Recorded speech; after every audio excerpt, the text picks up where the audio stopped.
Hello students, आप सभी का स्वागत है MKS की क्लासेस में। तो आज हम पढ़ेंगे विराम चिन्ह। देखिए, विराम चिन्ह में जो विराम शब्द है, इसका शाब्दिक अर्थ क्या होता है? रुकना। क्या अर्थ होता है? रुकना या ठहराव। वाक्य को लिखते अथवा बोलते समय बीच में कहीं कहीं थोड़ा रुकना पड़ता है, जिससे क्या होता है कि भाषा अर्थवान, स्पष्ट और भावपूर्ण हो जाती है। देखिए, जब अपने कोई भी सेंटेंस या वाक्य बोलते हैं हिंदी भाषा में, तो अपने को बीच में थोड़ा थोड़ा रुकना पड़ता है। क्यों रुकना पड़ता है? क्योंकि जिससे कि भाषा अर्थपूर्ण हो, स्पष्ट हो और भावपूर्ण हो, जिसमें अपने भाव भरे जा सकते हैं। लिखित भाषा में इस ठहराव को विराम कहते हैं। मैंने आपको क्या बताया था? विराम का शाब्दिक अर्थ क्या होता है? रुकना। और लिखित भाषा में जब अपनी भाषा को लिखते हैं, लिखते समय जो ठहराव होता है उसको क्या कह रहते हैं? विराम कहते हैं। तथा इसको स्पष्ट करने के लिए जिन चिन्हों का प्रयोग किया जाता है उनको क्या कहते हैं? विराम चिन्ह कहा जाता है। फ्रेंड्स, आपको पता होना चाहिए कि जो हिंदी भाषा है उसकी देवनागरी लिपि है, और देवनागरी लिपि में जो विशेष संकेत होते हैं, उनको जो विशेष संकेत जिनका उपयोग किया जाता है उनको क्या कहते हैं? विराम चिन्ह कहते हैं। उदाहरण देखते हैं अपने, तो अपने एक अल्प विराम, ये विराम चिन्ह है।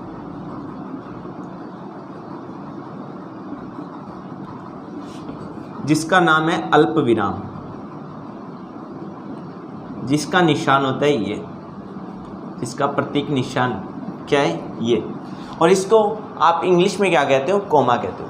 तो अपने देखते हैं कि जो अल्प विराम का किसी वाक्य में अपने उपयोग करते हैं तो वाक्य के अर्थ पर क्या प्रभाव पड़ता है। तो अपने पास वाक्य है खाओ मत थूको। तो ये वाक्य, इसमें सेम वाक्य लेंगे, लेकिन जो अपने अल्प विराम का उपयोग है वो अलग अलग जगह पर करेंगे। फर्स्ट सेंटेंस में जो विराम चिन्ह है वो खाओ के जस्ट बाद में लगा है, तो यहाँ पर जो विराम चिन्ह जहाँ पर लगा है वहाँ पे थोड़ा सा रुकना है और वापस अपने वाक्य को जारी रखना है। तो देखो क्या बोल रहा है? खाओ मत थूको। क्या बोल रहा है? खाओ मत थूको, मतलब जो चीज़ खा रहे हैं या जो भी है, ये सेंटेंस क्या कहना चाहता है? अपने खा लो, उसको थूकना नहीं है। ये सेंटेंस का अर्थ निकल रहा है, इस वाक्य का अर्थ निकल रहा है। लेकिन दूसरे में अल्प विराम का उपयोग कहाँ पर किया? अपनों ने मत के बाद में किया है। तो यहाँ पर अपने को थोड़ा सा विराम लेना है, थोड़ा सा रुकना है। तो देखो क्या बोलेंगे? खाओ मत थूको। खाओ मत थूको। तो देखिए, विराम यहाँ पर लेंगे तो क्या अर्थ निकल रहा है? खाओ मत, खाना नहीं है, बल्कि उसको थूको, ये अपना अर्थ निकल रहा है। आपने देखा दोनों उदाहरणों में विराम चिन्हों का वाक्य में अलग अलग जगह उपयोग करने से पूरा अर्थ ही चेंज हो गया। तो अपने इन विराम चिन्हों का पढ़ना बहुत ही महत्वपूर्ण है। तो आज अपने पढ़ेंगे हिंदी भाषा में कितने विराम चिन्ह हैं जो अपने लिए महत्वपूर्ण है, उन विराम चिन्हों के बारे में हम पढ़ेंगे। अब देखते हैं अपने पूर्ण विराम के बारे में। इसको इंग्लिश में क्या कहते हैं? फुल स्टॉप कहते हैं, जिसका प्रतीक चिन्ह होता है खड़ी पाई। खड़ी पाई मतलब ये जो निशान है ना, ये जो खड़ी लाइन है, इसको किसका प्रतीक चिन्ह है? ये पूर्ण विराम का। किस लैंग्वेज में? हिंदी में। और इंग्लिश में इसको डॉट लगा देते हैं, उसको क्या कहते हैं? फुल स्टॉप कहते हैं। तो देखिए, इसका उपयोग कहाँ होता है? यह वाक्य समाप्ति का सूचक होता है। किसी वाक्य को या किसी अपने कोई भी बात लिख रहे हैं, वो उस बात पूरी हो जाती है या उस बात का एंड हो जाता है, तो जो वाक्य के अंत में या जो अपनों ने बात लिखी है उसके अंत में जो किसका निशान आता है? फुल स्टॉप का निशान आता है। ये निशान आता है, खड़ी लाइन आती है। देवनागरी लिपि में इसे खड़ी पाई मतलब खड़ी लाइन में चिन्हित किया जाता है। उदाहरण है, देखते हैं कहाँ यूज होता है। एक उदाहरण में, वह खेल रहा है। तो अपना जो वाक्य ये यहाँ पर पूर्ण हो चुका है पर, तो इस वाक्य को पूर्ण हो गया है, तो इसलिए अपने क्या लगाएंगे? यहाँ पर विराम चिन्ह है, इसका नाम क्या है? पूर्ण विराम, फुल स्टॉप इंग्लिश में क्या कहते हैं। तो दूसरा एग्जाम्पल है, वह पुस्तक पढ़ रहा है। वह पुस्तक पढ़ रहा है। अभी अपनी जो वाक्य है वो कंप्लीट हो चुका है, वाक्य पूर्ण हो चुका है। वाक्य पूर्ण हो गया तो अंत में क्या आएगा? पूर्ण विराम चिन्ह है। जो इसका जो चिन्ह है क्या होता है? देवनागरी लिपि का खड़ी लाइन। क्या होता है? खड़ी लाइन।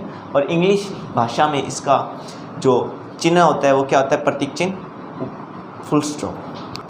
तो अब हम पढ़ते हैं अल्प विराम के बारे में। अल्प विराम अब हमने स्टार्टिंग में भी पढ़ा था, जो एग्जाम्पल लिया था। तो देखें, अल्प विराम हिंदी में इसको क्या कहते हैं, अल्प विराम, और इंग्लिश में इसको क्या कहते हैं, कोमा।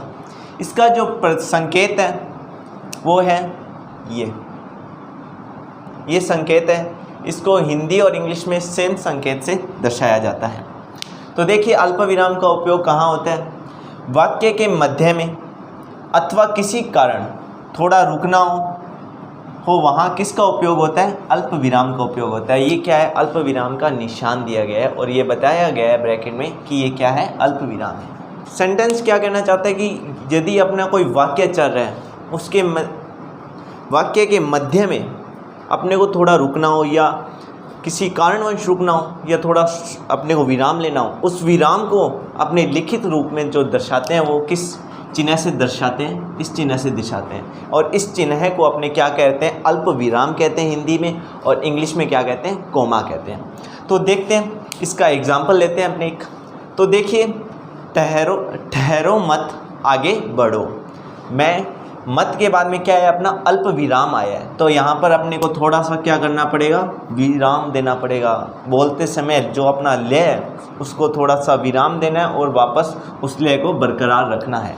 तो देखिए क्या बोलोगे आप, ठहरो मत आगे बढ़ो, ठहरो मत आगे बढ़ो। तो ये क्या कहना चाहता है सेंटेंस, कि ठहरो नहीं, रुकना नहीं है, आगे बढ़ो। अपने को कभी भी रुकना नहीं है, अपने को हमेशा आगे बढ़ना है, अपनी सफलता को हासिल करना है। तो अगला जो एग्जाम्पल है, सोहन, गीता और मीना खेलने गए हैं। तो यहाँ पर ये अल्प विराम लगाया है, यहाँ पर थोड़ा सा विश्राम देना है, जिससे अपने को पता चल सके कि ये अलग अलग व्यक्ति हैं, इनके नाम हैं, ये लगातार व्यक्ति आए हैं, इनका नाम अलग किया जा सके, इसलिए अपने यहाँ पर क्या लगाएंगे, अल्प विराम। तो क्या बोलोगे, सोहन, गीता और मीना खेलने गए हैं। जो अपना जो अगला चिन्ह है वो है प्रश्नवाचक चिन्ह, जिसको इंग्लिश में क्या कहते हैं, मार्क ऑफ इंट्रोगेशन, और इसको इस चिन्ह से दर्शाते हैं। किससे, इस चिन्ह से। तो देखिए क्या कहना चाहता है, प्रश्नवाचक वाक्यों के अंत में प्रश्न भाव संकेत देने वाला चिन्ह क्या कहलाता है, प्रश्नवाचक चिन्ह कहलाता है। जब अपने किसी से भी प्रश्न करते हैं और उस प्रश्न को भाव स्पष्ट करना हो, उस लिखित रूप में उस जो अपना प्रश्न पूछा गया है उसके भाव को स्पष्ट करना हो, तो अंत में किसका उपयोग करेंगे, इस चिन्ह का उपयोग करेंगे। इस चिन्ह को क्या कहते हैं, प्रश्नवाचक चिन्ह कहते हैं, जिससे अपने क्या होता है, भाव स्पष्ट करना। और इन चिन्हों का उद्देश्य यही है कि अपने वाक्य में अपने भाव स्पष्ट कर सकें लिखित रूप में। तो देखिए एग्जाम्पल क्या है, क्या राम स्कूल गया है, क्या राम स्कूल गया है। तो इसमें अपने पूछ रहे हैं, प्रश्न कर रहे हैं कि क्या राम स्कूल गया है, आंसर क्या आएगा, हाँ या ना में आएगा। तो ये क्या है, अपने प्रश्न पूछ रहे हैं, तो ये प्रश्नवाचक है, तो प्रश्नवाचक वाक्य है, तो इसके अंत में क्या आएगा, प्रश्नवाचक चिन्ह आएगा।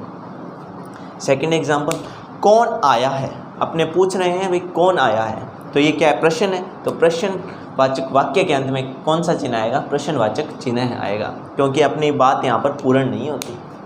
यदि बात पूर्ण होती या वाक्य का सेंटेंस पूर्ण होता या अपना अर्थ पूर्ण हो जाता, तो यहाँ पर अपने क्या लगाते, पूर्ण विराम लगाते। देखिए अब पढ़ेंगे अपने आश्चर्य सूचक चिन्ह, जिसको क्या कहते हैं, विस्मय सूचक चिन्ह भी कह सकते हैं। इंग्लिश में क्या कहते हैं, इसको एक्सक्लामेशन मार्क कहते हैं। इसका प्रतीक चिन्ह क्या है, खड़ी लाइन, उसके बाद में डॉट नीचे, ठीक है। तो देखिए जो इस चिन्ह का उपयोग कहाँ होता है, विस्मय या आश्चर्य को दर्शाने के लिए लगाया गया चिन्ह क्या कहलाता है, आश्चर्य सूचक चिन्ह कहलाता है। और इस चिन्ह का अपने लिखित रूप में अपने को किसी भी वाक्य में आश्चर्य, घृणा या विस्मय अपने को दर्शाना हो तो कौन सा चिन्ह लगाएंगे, आश्चर्य बोधक चिन्ह लगाएंगे। तो अपने एग्जाम्पल देखते हैं। देखिए जब अपने घर पे कोई एकदम से कोई आ जाता है, अपने क्या हो जाते हैं, सरप्राइज हो जाते हैं, तो अपने क्या बोलते हैं, अरे आप आ गए, क्या बोलते हैं, अरे आप आ गए। आपने तो ये बोल दिया, अपने को आश्चर्य हुआ बोलते समय, पर इस सेंटेंस को, इस वाक्य को लिखना हो और इसको लिखित रूप देना हो, और यही भाव जो अपने बोलते समय हो रहा है, यही भाव यदि लिखित रूप में दर्शाना हो तो कौन से चिन्ह का उपयोग करेंगे, आश्चर्यसूचक चिन्ह, जिसको खड़ी लाइन के नीचे क्या होता है, डॉट, इस रूप में इसको दर्शाया जाता है। और जब अपने एक स्वादिष्ट भोजन बनता है, या अपने कोई पापा कोई स्वादिष्ट भोजन जो अपना प्रिय हो आपका, जैसे मेरा प्रिय जलेबी है, तो लेके आते हैं, अपनी जलेबी को देखते ही क्या कहते हैं, वाह जलेबी, क्या बात है, मुंह में लार आनी शुरू हो जाती है। आगे देखते हैं हमने अपूर्ण विराम चिन्ह, जिसे क्या कहते हैं, क्लोज। तो ये देखो अपूर्ण विराम चिन्ह कैसे दर्शाते हैं, दो बिंदु जो अपने जो इंग्लिश में फुल स्टॉप लगता है, फुल स्टॉप तो लगाना ही लगाना है, उसके जस्ट ऊपर एक बिंदु और लगाना है। तो देखिए क्या करें, वाक्य में किसी उदाहरण के लिए अथवा आगे लिखी बात को संकेत करने के लिए जिस चिन्ह का आपने उपयोग करते हैं, उस चिन्ह को क्या कहते हैं, अपूर्ण विराम चिन्ह।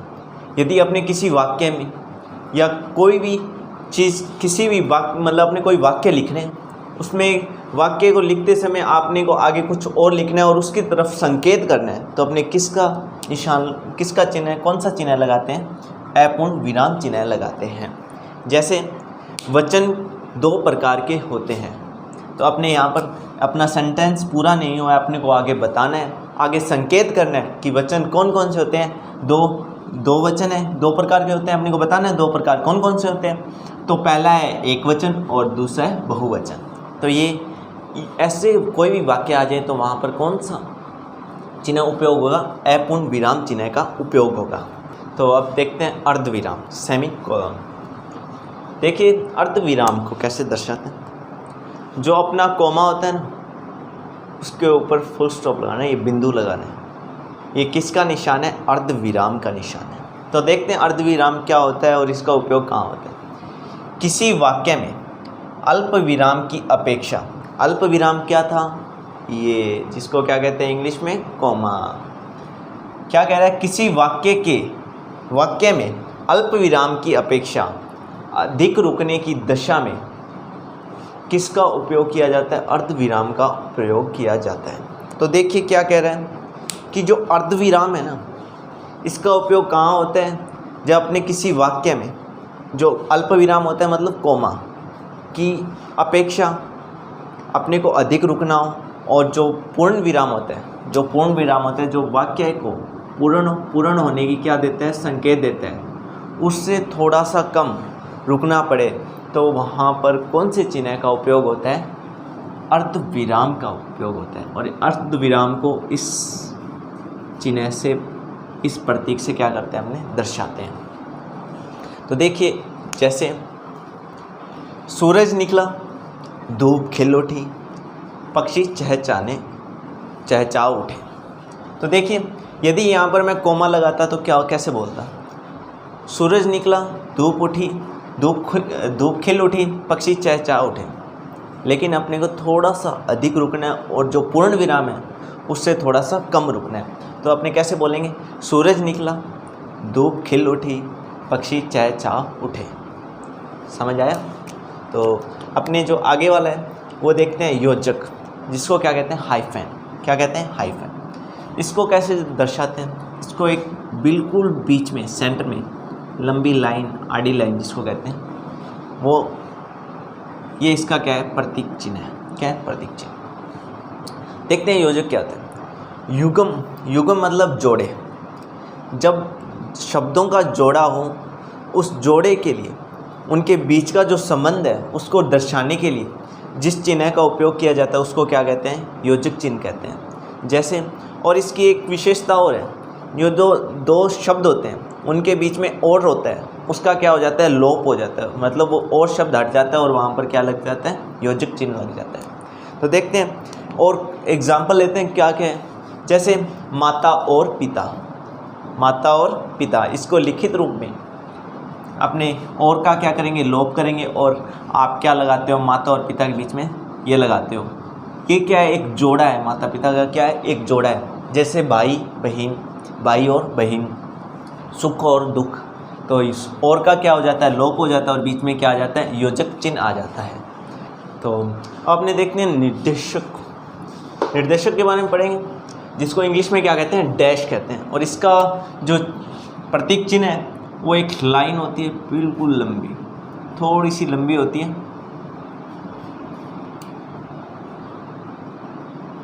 इस प्रकार इसकी लाइन होती है जो योजक से थोड़ी सी बड़ी होती है। योजक से क्या होती है, थोड़ी सी बड़ी होती है। तो देखते हैं इस लाइन का उपयोग कहाँ किया जाता है। वाक्य में बात को स्पष्ट करने के लिए निर्देशक चिन्ह का प्रयोग किया जाता है। यहाँ पर ये लाइन है ना, ये क्या है, निर्देशक चिन्ह है। वाक्य में किसी भी बात को स्पष्ट करने के लिए कौन से चिन्ह का उपयोग करेंगे, डैश का उपयोग करेंगे, जिसको हिंदी में क्या कहते हैं, निर्देशक कहते हैं। और इसको इस लाइन के द्वारा दर्शाया जाता है। तो एग्जाम्पल देखते हैं। सोहन ने अपने साथियों, अब अपने को साथी आ गए यहाँ पर शब्द साथी, तो अब अपने को बताना है कि साथी कौन कौन है, राजेश, श्याम, गोपाल। अपने क्या करें, इस बात को स्पष्ट करें भी वो साथी कौन कौन से, उसके साथी कौन कौन से थे। तो सोहन ने अपने साथियों, साथी कौन कौन से, राजेश, श्याम और गोपाल के साथ पिकनिक पर जाने का क्या बनाया, कार्यक्रम बनाया, एक प्लान बनाया। किसके साथ, अपने फ्रेंड्स के साथ घूमने का। आगे आता है कोष्टक। कोष्टक को इंग्लिश में क्या कहते हैं, ब्रैकेट। तो इसका जो ब्रैकेट होता है ना, वो दो प्रकार के होते हैं। एक तो इस टाइप का सीधा, और एक होता है थोड़ा चौरस टाइप में होता है। तो अब देखो इसमें क्या है, किसी शब्द अथवा कथन के अर्थ को स्पष्ट करने के लिए कोष्टक चिन्ह का प्रयोग किया जाता है। देखिए ये जो कोष्टक चिन्ह है ना, इसके बीच में जो अपने अर्थ है किसी भी चीज़ का, वो इसके बीच में आएगा। और अपने पहले इन्हीं चिन्हों का उपयोग करें। जैसे कोष्टक का अर्थ इंग्लिश में क्या होता है, ब्रैकेट। तो अपने इस ब्रैकेट को इस चिन्ह के बीच में कर रहे हैं या नहीं, उपयोग कर रहे हैं ना चिन्ह का, तो ये तो है कोष्टक चिन्ह। अब अपने देखते हैं इसका एग्जाम्पल। मैं व्यर्थ विवाद में नहीं पढ़ना चाहता। तो क्या है कि विवाद का अर्थ क्या है, कि विवाद कौन सा विवाद है, क्या विवाद है। इस विवाद को बताने के लिए, इसका अर्थ स्पष्ट करने के लिए, विवाद क्या है, लड़ाई है, झगड़ा है या क्या है। तो वो विवाद क्या है, बहस। बहस क्या होती है, जो अपने विचारों में जो लड़ाई होती है, विचारों में जो तानाकसी होती है, उसको क्या कहते हैं, बहस कहते हैं। तो इस वाक्य में वो अपने विवाद को स्पष्ट करने के लिए, विवाद का अर्थ स्पष्ट करने के लिए किसका उपयोग करे, इस चिन्ह का उपयोग करता है, कोष्टक चिन्ह का। दोस्तों आज अपनों ने विराम चिन्हों के बारे में पढ़ा। तो आप सभी कमेंट करके बता देना कि आपको समझ आया या नहीं। मिलते हैं नेक्स्ट वीडियो में। All the best.